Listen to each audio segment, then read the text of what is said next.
Terminus versus Warriors Snitch on pitch. The Snitch on film is Jung. I did get his permission to shoot here, so with that and his blessing, here we go.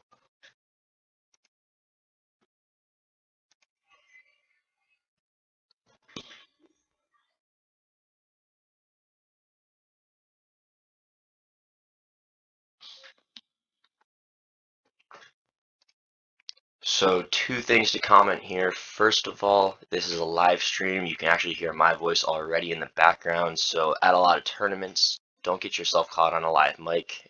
You might say something that you don't want said otherwise. I don't think I said anything that's too crazy, but just a reminder to be mindful of your surroundings.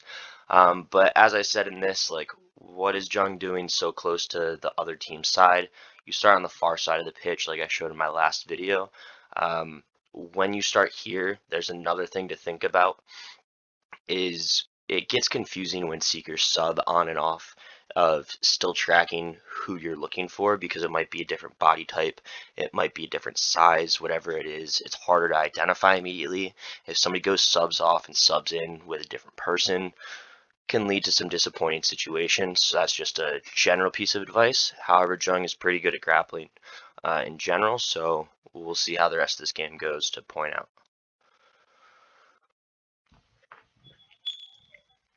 One of two spots. You want to be on the far side of the field, away from the team's sub boxes, and then the next best spot is here temporarily, but you do want to make your effort to get back over to the far side.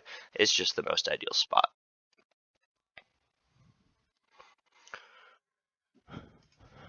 That same move right there is the extending the arms and shifting the hips.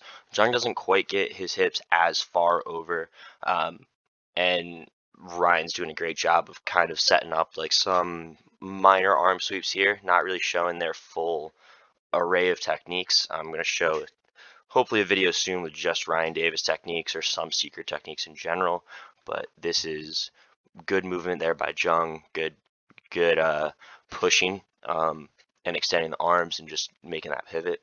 Nice job.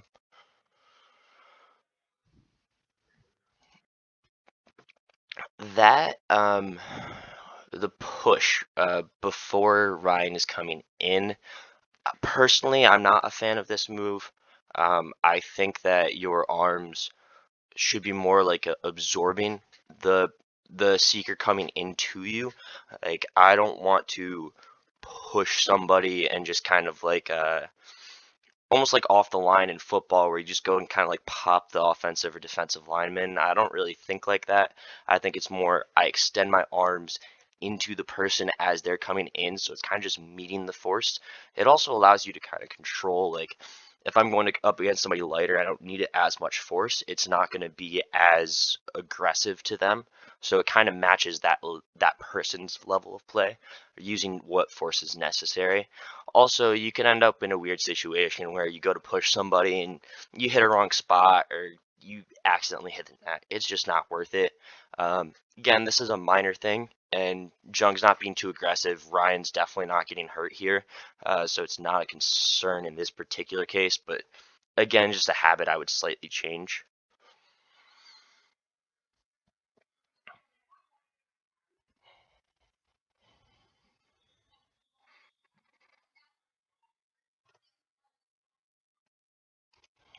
You notice Jung, that was one of his first head movements over to the other side.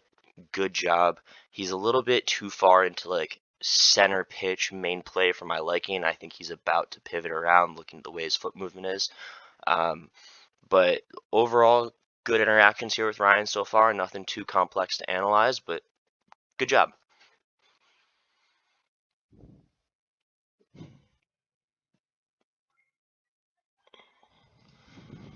Okay, this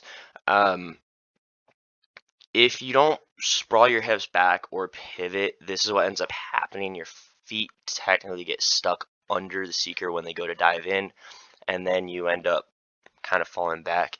Happened once earlier, happened here again. Again, these are slight tweaks. Nothing that Jung is doing is inherently like, oh, this is a bad snitch. This is just, these are differences between where Jung's at now and where I know Jung could be. Having seen him or Snitch, he actually did a really good game earlier.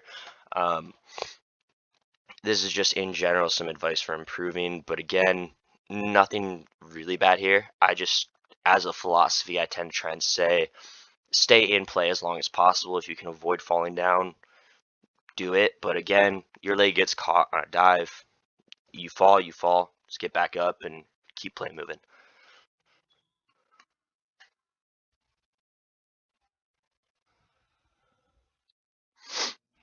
Right here, I would have made the move over to the other side, looking at how much time there is here.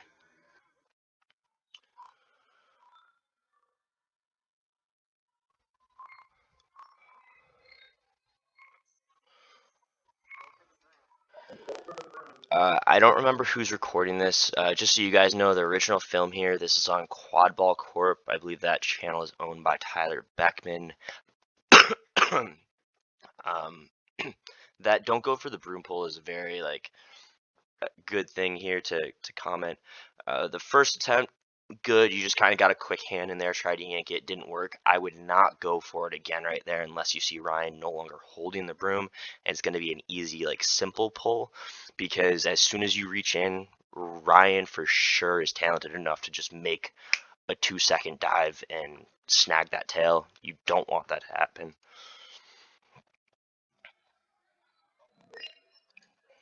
Okay, right here, I'm actually just going to back it up a couple seconds and review Jung's head movement. But again, Jung's doing a great job focusing one-on-one with Ryan. No major complaints there.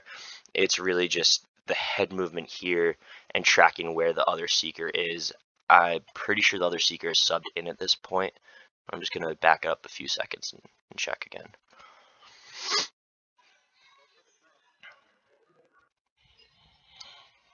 Yeah, I don't see the seeker in the box, so I believe they have. Yeah, see right there.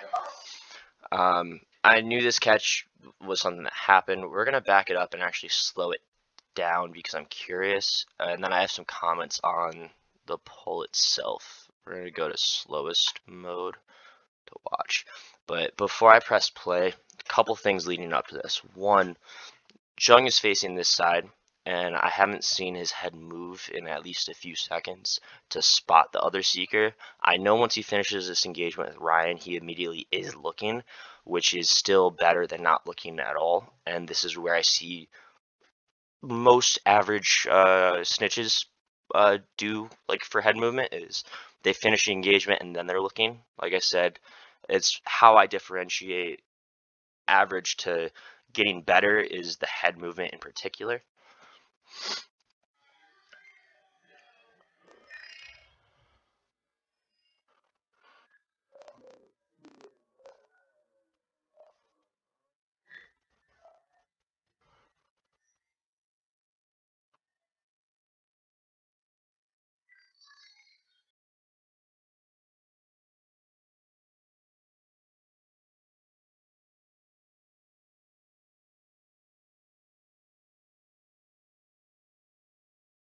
Okay, so a couple things to comment here. First, the rest of this film, if you actually watch it, we're not going to continue because it's just them ending up calling it good, and my background reaction is the same as I have now, is this call is called good.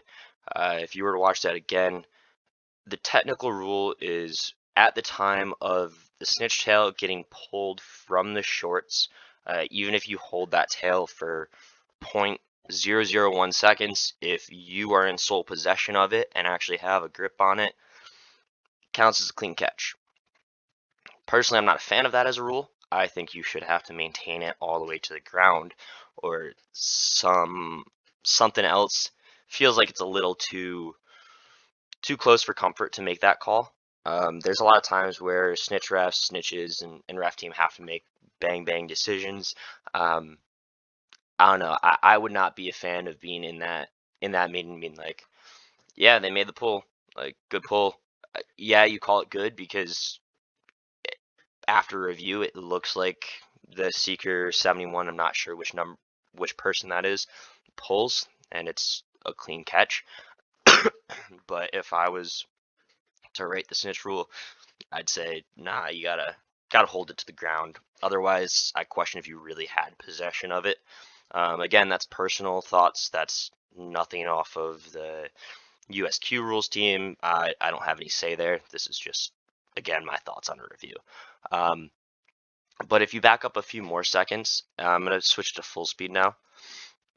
This is what I'm talking about. This engagement right here, Ryan and Jung are doing a good job of just interacting. Does the one broom pull, doesn't go again, is fine. No issues there. That push, and then this beat. You can see Jung has a player come up behind. Look, you can see it in my films too. I will have a beater, somebody run up behind, even though mentally I have already checked that the Seeker's over here somewhere. I'm like, oh shit, is somebody running up behind? Because as a Snitch, that's just something you don't want, is that surprise catch. But at the same time, right here, because Jung looks this way, he misses this beat on Ryan. So I don't think that mentally registers right away. And when he turns this way, he's looking at Ryan, who is now off broom. But I'm not sure if Jung is aware that Ryan is off broom already or thinks that Ryan is on. That could be a very big difference of how Jung is reacting here. But either way, paying attention to those beater plays, and that's why when in the last video I said I called beat blue, it's not just because that Seeker needs to know, it's for your own mental awareness. So again, these are just tips of tweaks. Also, both these teams have fantastic Seekers. Ryan, like I said, is a spectacular Seeker. Warriors has Kellen, who's also a great Seeker. And they also have some depth on the Warriors as far as Seeking goes. I'm not sure how deep the Terminus Seeker line goes. To be honest with Ryan Davis is your star Seeker, and how much gas is in that person's tank.